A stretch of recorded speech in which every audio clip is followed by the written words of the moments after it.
50 years old male coming with the hematuria. The most important question in this patient is whether it is with the clot or without clot. What do you mean by the clot? If the bleeding is more, then it will make the clot.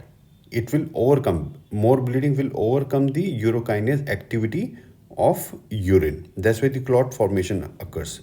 And in which condition you will get more clots? In bladder tumor or in tumors. Now, how you will proceed in this patient with hematuria with clots? First investigation of choice will be ultrasound abdomen with full bladder. Why full bladder? Because if you are suspecting the bladder tumor, it will be shown only when the bladder is full.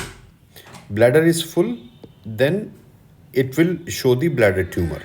If it will not be full, then it will be very difficult to visualize the bladder tumor.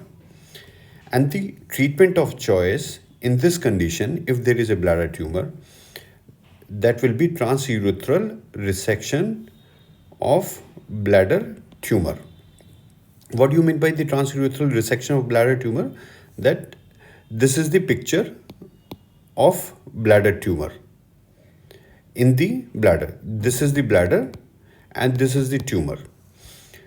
And transurethral resection, you are passing the resectoscope through the urethra into the bladder, through the urethra into the bladder to resect the bladder tumor. And after doing the TURBT, you will get the specimen. And specimen will be collected in two forms. First is tumor, second is deep biopsy. What do you mean by these two?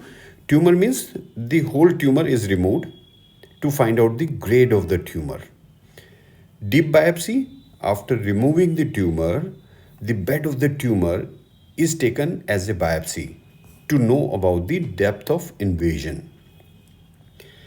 Why you want to know the grade and depth of invasion? Because the further course of action will depend on depth of invasion and grade of the tumor. In this, depth of invasion is very important, whether it is muscle invasive or not.